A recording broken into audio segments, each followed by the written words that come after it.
And this was an experiment that you decided to do where you were going to go for an extended period of time eating nothing but burger patty, or burger patties from McDonald's. That is Yeah. an amazing experience. Can you tell us a little bit about why you decided to try that? What you were trying to find out about it?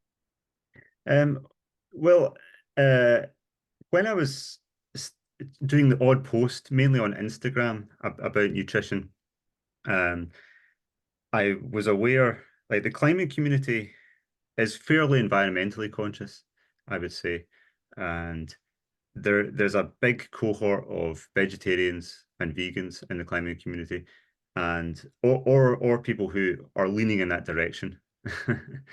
So that covers quite a big chunk of the climbing community. Um, and I was aware in some of the things that I was posting that a lot of my audience had, it seemed like they'd never come across someone saying red meat is healthy. Like they'd never actually seen someone say that, and it was just like, what? Like they were just like couldn't understand it. And they were like, but you have a physiology degree. You know, you studied physiology and nutrition formally. At that point, I actually had my nutrition master's.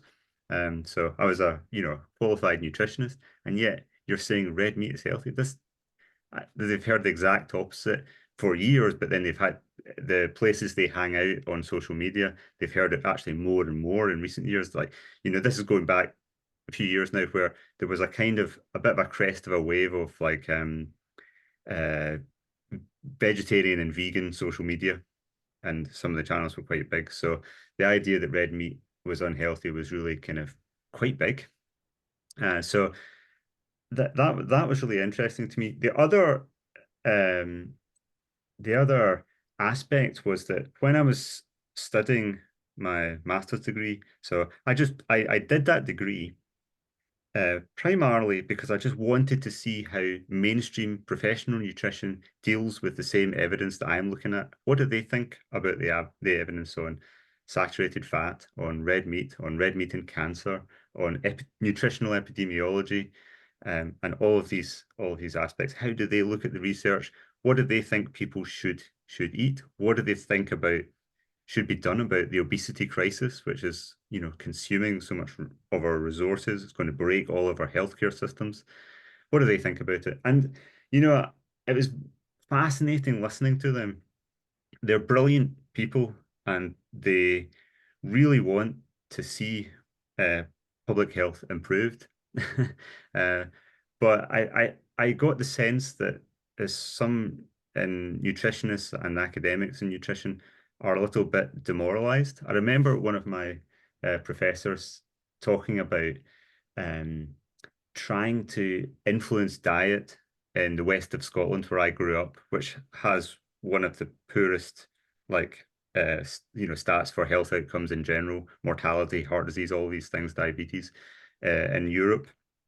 And I remember she's a French woman, and she was saying the resistance is strong, and she was meaning the resistance is strong to eating healthily.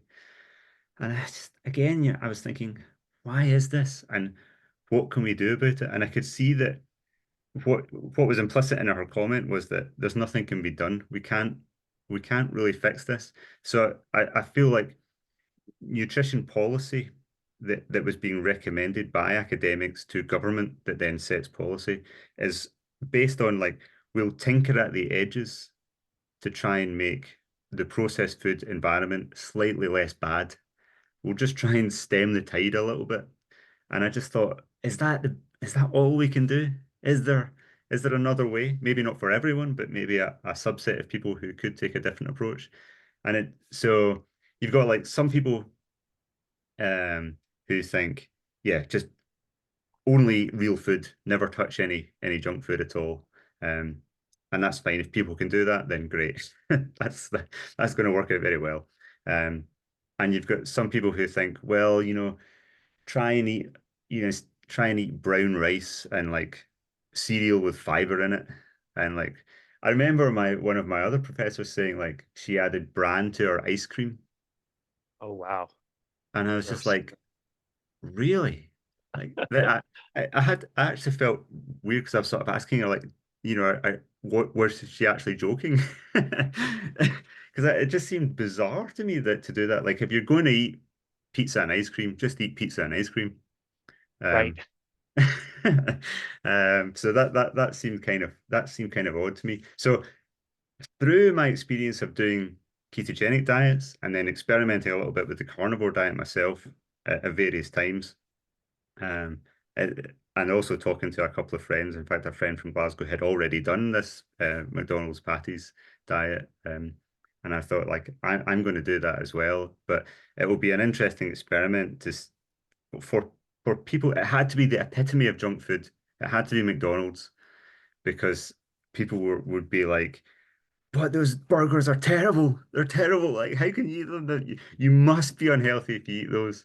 So that was contained in that neat experiment of making it only burgers from McDonald's.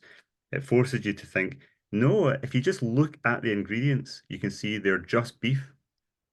If you just pay a little bit of attention, there is a way to eat in the processed food environment that we live in, but thread that needle and actually be healthy. And I knew what was going to happen. I knew that I would, have good blood numbers and I would perform well and I would feel absolutely fine. But I could see that a lot of my audience, that was going to be a big surprise to them. Yeah. Wow, that's amazing. That's the same pushback I get from people when I tell them, like, when I'm in a pinch, I don't do this all the time. It's maybe like once or twice a year if I'm traveling or something. I'll tell my people, like, if you're in a pinch and you want a good meal, just go to McDonald's. You can order the burger patties. I'll even tell them how to do it. And I get the same response that you just described. Like, the first thing that everybody says is McDonald's is terrible. How can you eat that stuff? You're going to die. And explaining to them, like, they had that scandal, a decade ago where there was some stuff that may or may not have been in the meat or whatever. They can't stand another scandal like that. They have to do 100% beef and cook them up. And the patties themselves are quite delicious. It is beef and maybe just a little bit of salt and pepper, but I think they're really good. And yeah, if more people knew that that could be a viable option when it's something like, at least in our country, it's upper 90% of people live within like 5 miles of McDonald's. Like, they're everywhere. That would be a Yeah. nice option or nice thing for people to know when we're all squabbling about, grass fed, grass finished. And sure, like, if you've got the means and you want to do that, great. But I think what your experiment tried to do also is say that this is food that is accessible, affordable to everybody, and regardless of whether you think it's the best quality or not, it is a viable option. Yeah, absolutely. Yeah. And it was viable. It was it was a strange experience in a way because to eat all of my food in the car for 2 months. So it was a little bit solitary in that way. But it was totally fine. And like all of the other carnivore periods of carnivore dieting I've done before, I just felt better and better as the time went on. And I did actually start off thinking I would do it for a month or 6 weeks, and then partly because a blood test at the end got delayed, I decided to just carry on for a bit longer. But I could easily have just continued with that indefinitely. And actually since then, like when I'm traveling, like when I was road tripping to Norway there, I was stopping to charge the car and just did the same thing, just ate some patties, and it was very straightforward. Yeah. Wow. Yeah. Okay. So the original experiment, again, you decided to try for 30 days. That ended up getting extended. And just to review, this was only the patties themselves from McDonald's all day. So nothing else, no eggs, no other sources of I burgers did or eat some anything else. eggs. I You did did have actually eat some eggs. eggs. So not very much though. So only on a handful of days where I was going climbing, um, but I was going to be out all day for a big day climbing, and I had to have an early start. So I did actually have some eggs because that's all they serve in the morning. And so I did that a handful of times, but I think like more than 90%, maybe even more than 95% of the calories were just from pure beef, and yeah, nothing else. And the Gotcha. only thing I drank was tea. I do have some milk in my tea, so it wasn't zero carb either, but yeah, it's like nominal amounts of carbs. Okay. So Gotcha. so that was the sum total of what I ate. And I I lost. So my running diet was a mixed diet with some Gonna carbs. ask. Okay. Yeah. And I usually do gain a little bit of weight. Like I usually sit up about 68, 69 kilos. And so I dropped like 3.5 kilos over the course of the 2 months. Or actually, I dropped 3.5 kilos in the first month and then maintained it for the I second see. month. Yeah. Yeah, I see. And then my blood panel was it was well, it's the best blood panel I've had, really. It's crazy. So yeah, just like as you would expect, like low blood sugar, uh, triglycerides went down, HDL went up, LDL stayed the same. It didn't rise. I don't actually think I'm lean enough to have the large rises of LDL, or maybe I wouldn't anyway. That's actually something I would love to do at some point.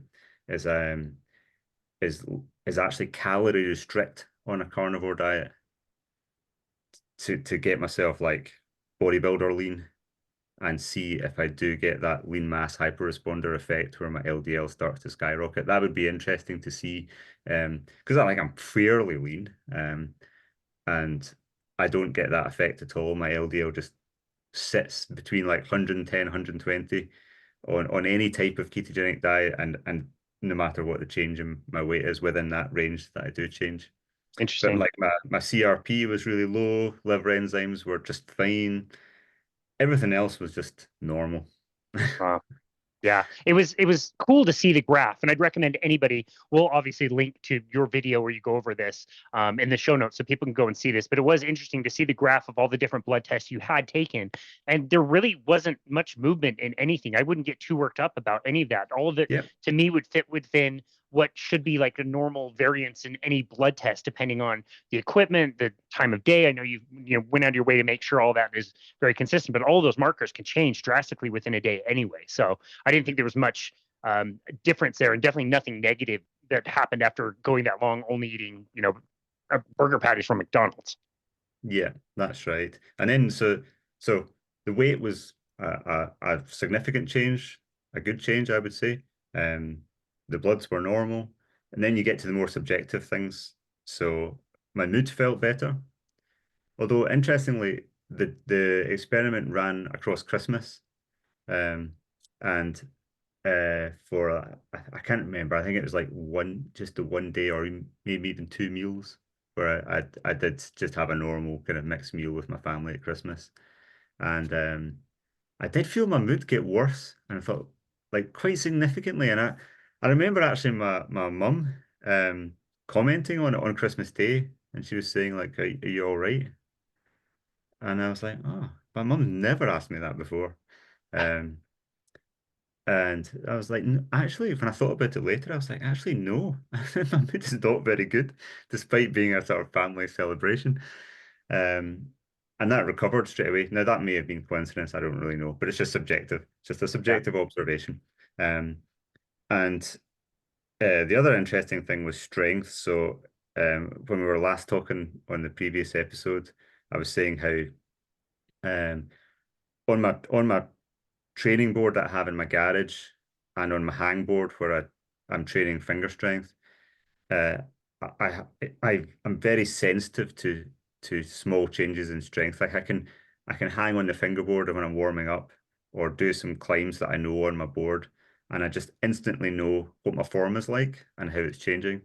And I can basically predict like what I'm going to be able to, what grade I can climb based on how I feel when I'm training. And I just knew I was feeling strong.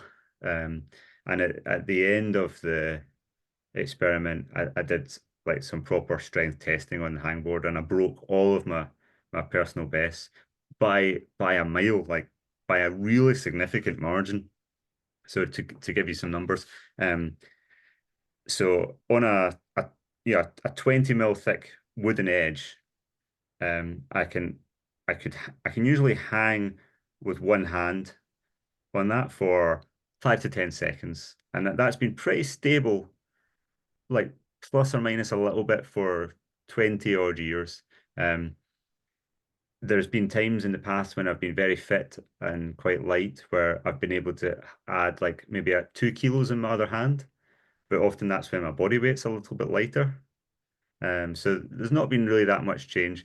Interestingly, the first time I did a carnivore diet, which I need to actually look at my notes what year that was, but several years ago. That was the first time I ever held 4 kilogram dumbbell in my other hand while hanging with one hand. The second carnivore diet experiment that I ever did, that was the first time I ever held a 6 kilogram dumbbell in my other hand. And then after that McDonald's experiment, I remember like grabbing the 4 kilo dumbbell and hanging, and it was just like, ah, it's too easy, too easy. Get the six.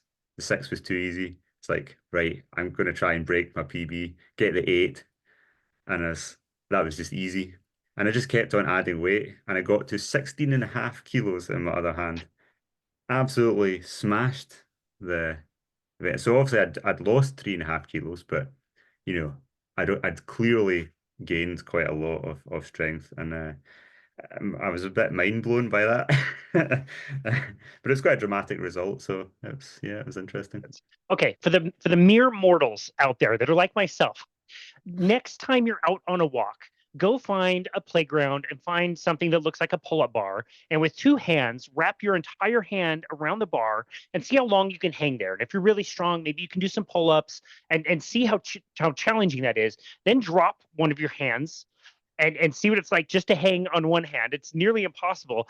When when you're describing a hangboard, these holds are tiny. You said like a 20 mil ledge. So now like go from the hang bar and go find a platform where a slide is or something, and only put like a few of your fingertips on the board and see if you can hold yourself up. That's insane. And in all fairness, I have to say, like, this experiment wasn't done within the last year. It's been a while since you've done this. Yeah. And so I've watched the video more recently than you have. In fact, you did record after that Christmas, kind of eating a mixed meal. I seem to recall that it was 2 or 3 days, or maybe it was just 2 or 3 meals that you went off. And yeah, you were not this, you looked like you were just like a little bit off as you were recording that. And you said you just felt kind of crummy and your mood was a lot worse. But that was my favorite part of the entire video, is watching you record the strength portion of things. And you're doing this hang and holding the weight in the other hand. And you start with that 4K and you're like, oh, wow, this is really easy. And every time you jumped up and weight, you were just stunned at yourself. Like, oh my goodness, I did that. That was so easy. I can't believe it. I'm going to go up again and go up again and go up again. And you just kept going up, being surprised at yourself the entire time. And remembering that, yes, you're holding more weight. You did lose weight, but the weight that you were holding far exceeded the weight that you had lost, correct? That's correct. Yeah. That's what made it so remarkable. Yeah. And I've since been able to maintain that strength. But I mean, I eat a mostly carnivore diet most of the time these days. I'm not strict carnivore, but yeah. And the other interesting aspect of that is also my age. I mean, I'm 46. I've been training with the same tools since I was 15. So I kind of reached what at the time was a world-class level in climbing, going back 18 years now, 18, 19 years. So to be talking about making jumps and setting personal bests in pure strength in your late 40s, that sort of adds another layer of like surprise in a way. Like, it's not what I would expect. I mean, it's really good. I'll take it. Yeah. Yeah. But I think that underscores why it's maybe not a good idea to just to dismiss the nutrition in general, or this particular dietary strategy, just out of hand. Like, to me, like, it's worth paying attention to. It's worth being interested in. Potentially for individuals, it's worth experimenting with, and certainly for research, it's worth researching. Yeah, absolutely. You mentioned doing all those things at the age of 46, and I'm assuming I know the answer to this question, but one thing that I really value in my 40s now as well is I always used to hurt my shoulder playing hockey. And in the Mhm. 5.5 years that I've been carnivore, my shoulder has never been hurt. So I don't get injured the way that I used to before. And again, that could be just coincidence. I might not be, playing the same competition, or maybe it's just that I'm eating the proper diet and not getting injured. So I'm imagining, I don't know, but I'm imagining at 46, you're probably not looking around at other 46-year-olds climbing a lot in the same way because of limitations due to injury. Is that correct? Yeah, and I mean, I've got significant injuries as well. I've had many big falls to the ground, and I've smashed my ankles many times, so I've got a bit of arthritis in both my ankles, um, and they're painful. They do bother me. They do limit me. And you know, to sort of balance what I just said, it's not like some sort of magic. My ankles still hurt. If you've got joint damage, it can still hurt. It's not like it makes you immune to anything. In my mind, it just appears to tip the scales slightly. And you know, it's always difficult to tease out the underlying reason for that. Like what could be going on there? What's the mechanism? Is that um, some influence on physiology that reduces pain sensitivity? Is it better repair of muscle and connective tissue through uh, better provision of more and better quality protein or other micronutrients? Um, is it the absence of micronutrients that are in plant foods? And yeah, or is it some other aspect of systemic inflammation that's downstream of changes in gut barrier function, gut microbiome? I don't know the answer to those Yeah. questions. And that's why we need the research